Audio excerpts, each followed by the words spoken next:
is his first play. This is his first successful play. Everything else he had written before this, you know, the 2 or 3 that he had written had produced, just weren't very good. They were very much examples of a playwright still searching for his voice. The Glass Menagerie was the first time that Tennessee Williams really started to find his voice, to figure out what it was that he wanted to say and how he wanted to say it. And this play differs drastically from his later works, such as, you know, Streetcar and Cat on a Hot Tin Roof, which, you know, really are much more of the Tennessee Williams cliche than even the Glass Menagerie is. Unlike those others, this is a play where it's not dominated by that one character. You know, and I think a lot of people, they remember Amanda Being as a much bigger, sort of larger-than-life character than I think she really is.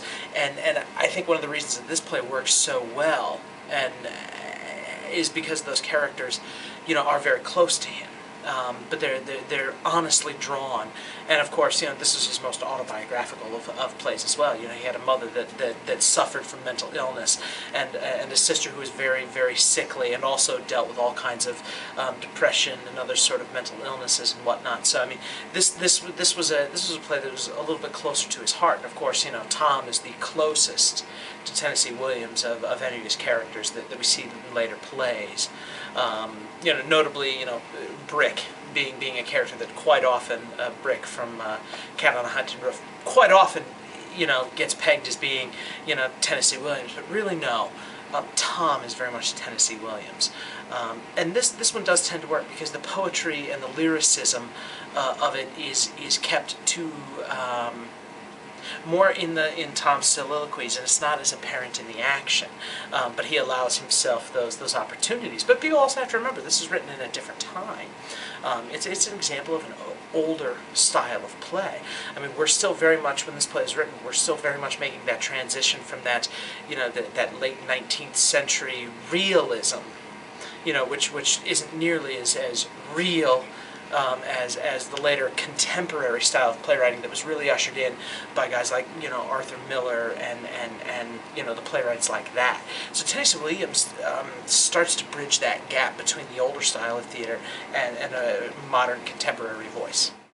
We have done Glass Menagerie way back in the early years of the theater, and I believe we've done Streetcar Named Desire, I think.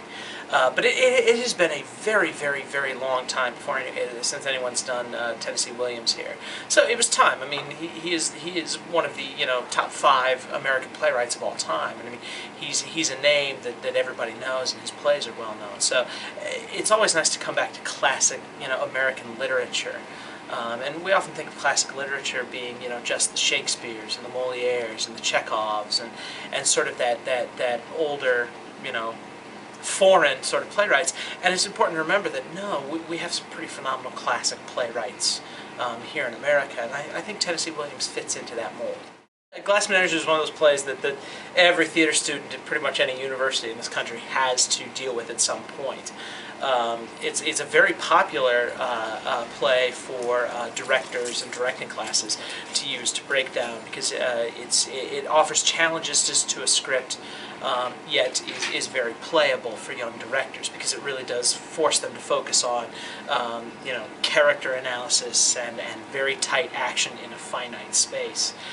Yet the ideas are really sort of difficult and challenging to wrap your head around in terms of, you know, what are these people dealing with, how are they dealing? It's a very mature play. So, you know, I've encountered this play several times on different levels, but I've never gotten a chance to tackle it full scale. So I'm looking forward to the opportunity. It's been a real fun cast. It's always fun to deal with a smaller cast, because it does allow for a little bit more intimacy between actor and director and actor, because you're not dealing with a cast of 15 to 20 in a musical where you're maybe only seeing an actor for a few minutes any given night, and sometimes, you know, because of dance rehearsals or singing or whatever, you may only see them once a week. Very tight, intimate sort of process with only 4 actors, spending so much time together on stage.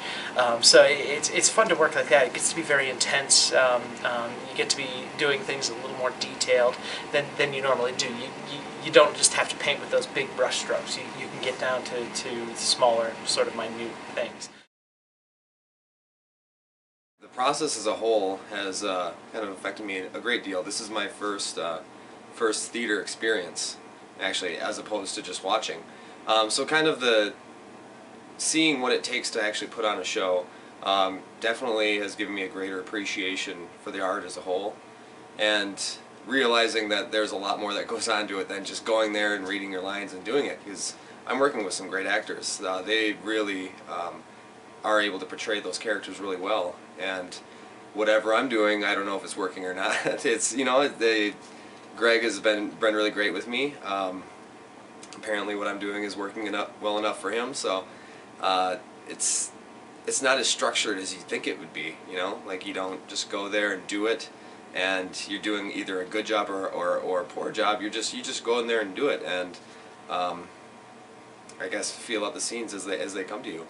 Kind of moving through my life, there's a lot of things I want to do. Acting was one of them. As far as anything being my primary main dream, I have a lot of them. And it was just, you know, I moved back down to La Crosse. I've been here for about six months now. I'm from here. I went to La Crescent. But I moved back down here, and one thing I wanted to do was actually start actively pursuing certain dreams or certain pursuits that I wanted to do. And acting was one of them, and I thought that coming here to the community theater, you know, it's a really great program. A lot of good people are here. I thought that would be a good way to go. Portraying Jim is kind of, to me, he was the character that kind of relates to me the most. Kind of that, you know, a lot of things went really well for him in high school. High school was relatively easy for him, and I think he got slapped with a dash of reality when he got into the real world, and that's why he was, you know, disappointed that he was where he was 6 years later after high school, because I think he got out of that comfort zone and things were a little harder, but he's still determined and realistic with his goals in moving forward. It's a memory piece, which means not all the details have to be there. So playing with an idea with what is real and solid and what is kind of loose, fuzzy-edged, lost in the details. So that's kind of where we went with the set. Also, I think we playing with the emotions of the characters and what's going on in the background. I mean, there's scenes where it's assumed that two people are in the back talking while two people are in the front. What's going on there? So we played with how to see that, along with the how much of the memory is actually solid. I've been doing freelancing since I was out of college, and I was ready to settle down, have a full-time position where I'm working in one theater doing all their shows. In the past years, I've done shows at, you know, 10 or 15 different companies throughout the year, and sometimes, you know, you spend as much time working on finding your next show as you do working on a show. So it's a nice, stable environment to do the work. I grew up in southern Wisconsin in Janesville, went to school in Minneapolis, and have traveled the Midwest and the Northeast doing shows and a couple tours on cruise ships.